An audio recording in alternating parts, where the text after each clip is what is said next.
Here's the thing. I've been talking about this a while. I was talking about it just in terms of the campaign, which I found very alarming. Um, and now I have to talk about it and confront it in terms of the actual government.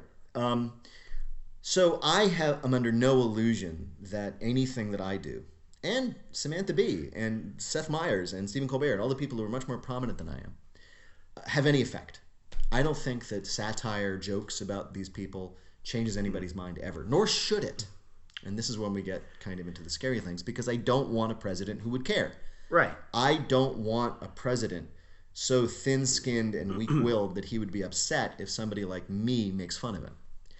He got mad at the cast of Hamilton the And other day. and now we have one. We are going to have a president who is so thin-skinned that it is entirely possible that he might get furious. He won't get furious at anything I say because he doesn't listen to NPR. But he might get furious. He's already getting furious at Saturday Night Live.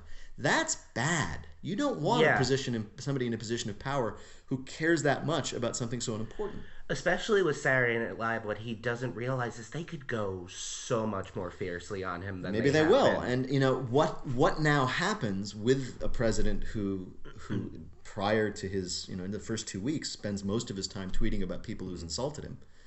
We're going to find out. But here's the hard part. Since we can't affect these people in any real way, our real role, and I'll just speak for myself, I won't speak for the community of political humorists, is our real role is to comfort people who are sort of hearing the news, getting upset, getting worried about what might happen. So we comfort and we distract. In my case, we distract with stories about weasels being stuck in pants and strange studies that Paula Poundstone gets upset about. But we also make fun of the people in charge. We did it with George W. Bush. We did it with Barack Obama. But it's always based on this sort of underlying predicate that everything's going to be okay. These guys, they're powerful, they're presidents, they're senators, whatever, but they're just people. And we'll make fun of them for being people. And everything's fine. It's going to be all right, even if it's not. And that's harder now.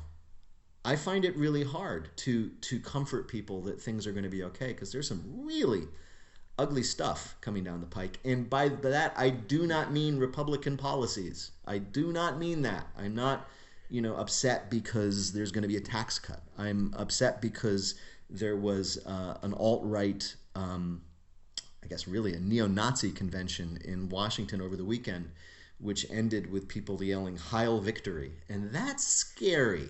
That's, it kind of negates everything the last 8 years has brought us. Technically, it negates everything the last 80 years have brought us.